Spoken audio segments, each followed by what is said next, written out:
the Apollo program, there were literally hundreds of warehouses throughout the United States full of hardware, documents, archives, that the contractors who worked on Apollo had no idea what they wanted to do with it. NASA had the mindset that Apollo was done, early manned spaceflight was done, we're moving on to shuttle. So at the time, the Cosmosphere was lucky to be part of a group that was on a committee that was looking at what to do with all of the artifacts in the archives all over the world. So working with the Smithsonian, working with NASA and a handful of the other museums, we began to acquire artifacts. As we began to build up our collection, we realized that the artifacts, primarily the spacecraft and spacesuits, needed some restoration or preservation work done on it. Well, there's no school, there's no vo-tech training, there's no engineering class that teaches you how to restore or preserve a spacecraft. Now NASA, when they were working on their spacecraft and developing the craft and the spacesuits, these were intended for one-time flight, one-time use only. NASA didn't view them as a historic document. NASA didn't view them as things that would end up in museums. They didn't think about putting something together that would be able to be preserved in whether being on display or in storage for a long period of time. So you think about a spacecraft and a spacesuit. They're comprised of many dissimilar types of materials. When dissimilar materials are in the same environment, they have adverse reactions. That adverse reaction is the deterioration or corrosion process. So the Cosmosphere began to work out techniques that would at least halt that deterioration or remove that deterioration. In some cases, we even are able to prevent it. So in the early 80s, we began to develop these techniques and began to restore spacecraft and spacesuits. Well, that caught the attention of the Smithsonian and NASA. And to this day, any American flown spacecraft that needs restoration by the Smithsonian has to come here to Hutchinson first. So the Smithsonian, with the exception of one spacecraft, and I'll get to that in a little bit, owns all of the American flown spacecraft. From Mercury all the way up to Shuttle, the Smithsonian owns them. They just lend them to other entities throughout the United States. But even though they have their own restoration division, which is now out at the Hawsey Center at Dulles Airport, they still don't do their own artifact restoration. They have the Cosmosphere do that. In fact, we just finished up, and I want to introduce Jim Franco. He's my cohort, my compadre. Jim's my right hand in SpaceWorks. He handles all of my design, helps me with estimating, works on logistics. He also is the intermediary with our collections department.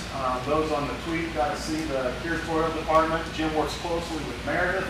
And then he also is one of our craftsmen as well. So Jim's going to be helping me on the tour today. We just finished building a cradle for Freedom 7. Freedom 7 is currently in Annapolis and is moving up to Boston to JFK Library and Museum. Instead of using their own experts, the Smithsonian called the Cosmosphere to A, build the cradle, and B, oversee the move. So the cradle shipped out Tuesday, arrived in Boston yesterday, and then our shop manager, Dale Katz, is flying out tomorrow to go to Annapolis, where he'll oversee the deinstallation of Freedom 7 out of Annapolis, and then he'll fly up to Boston, and he'll oversee the installation of Freedom 7 there in Boston.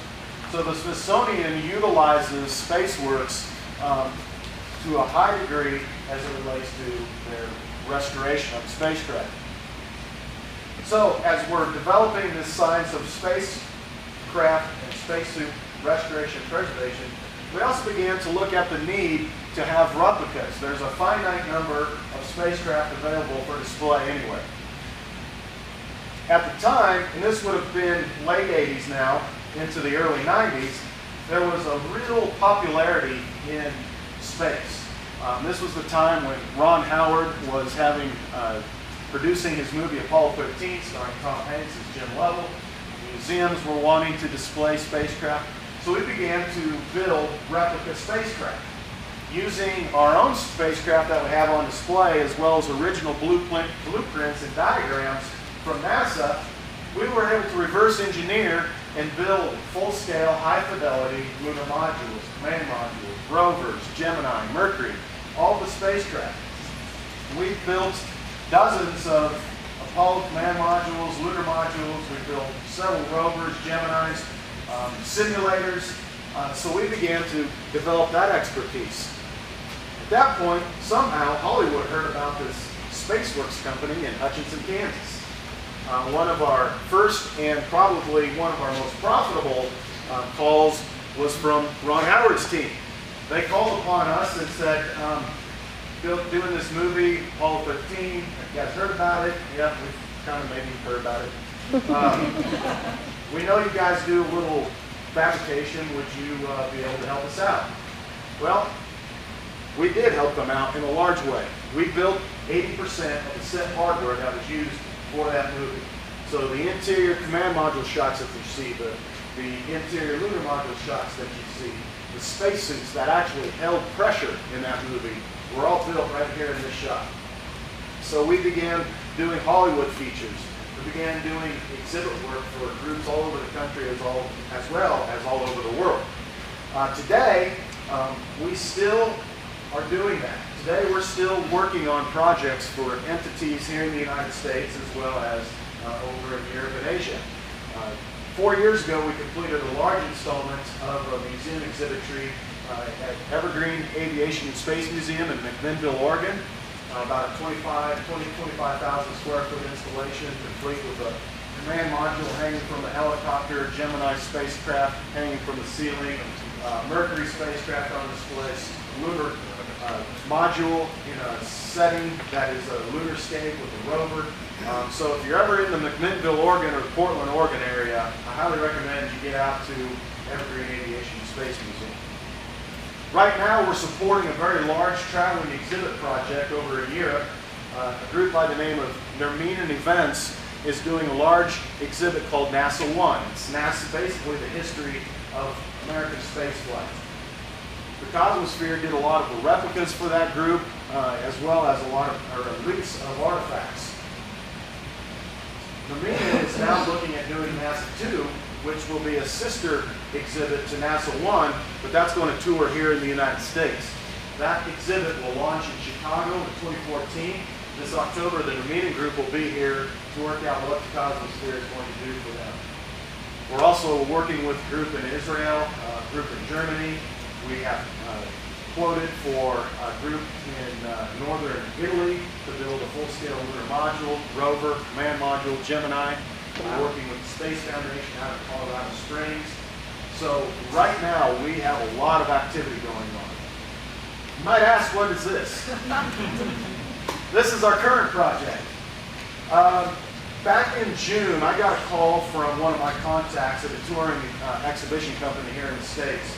They are doing an exhibit called Space, A Journey to Our Future that has been touring here in the States. It's now in Central America, and my contact said they had a lead to take this over into Asia, starting in Taiwan. She said the promoter over in Taiwan is coming to the United States and wants to meet with you to see what artifacts you can lend to support a larger version of this exhibit, as well as maybe what replicas you can do. So about 4 weeks ago, Nelson Chang with Universal Impression, located in Taipei, Taiwan, paid a visit here and was just blown away with what he saw. He couldn't believe that in Hutchinson, Kansas, a space museum of this stature existed, and then he was further blown away with our ability to produce replicas.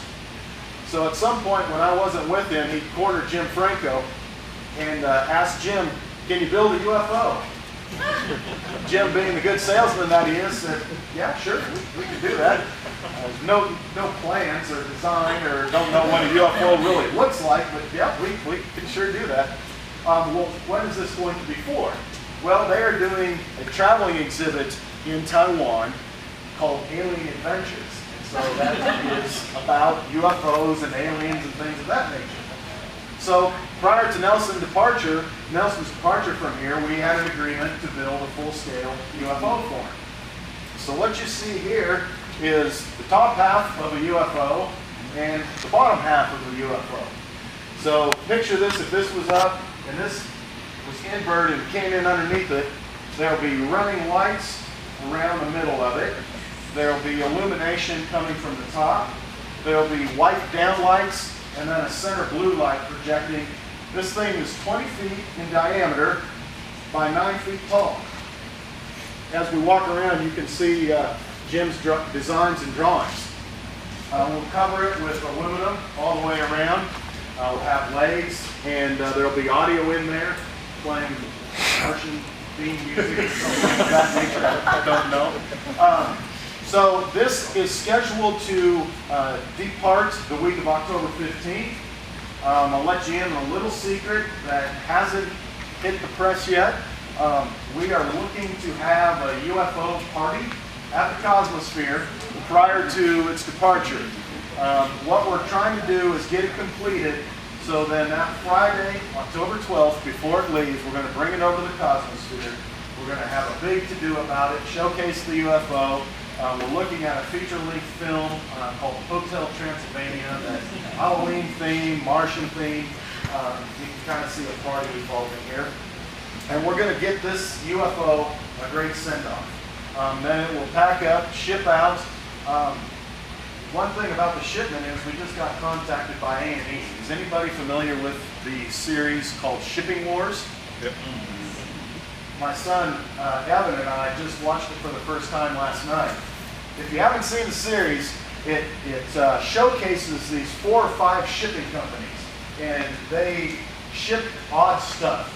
And it's about them bidding on this shipping process and the logistics involved and how they get it from point A to point B and load it up. And the more odd, the better. So the producer from Shipping Wars called me last week and said, I know you guys do some work. You guys shipping anything odd here in the foreseeable future? I said, well, let me think about that. Yes, we're going to ship a UFO. You're doing what? He said, well, we're going to ship a UFO. And he said, okay, we've never done that before. So he and I now are in conversations about having Shipping Wars come out, and they would be the group that ships the UFO to whatever port we're going to depart out of. Right now, we're looking at probably shipping this out via international air freight, but it's still got to get to a port of departure. And so, with any luck, we'll have a UFO party. We'll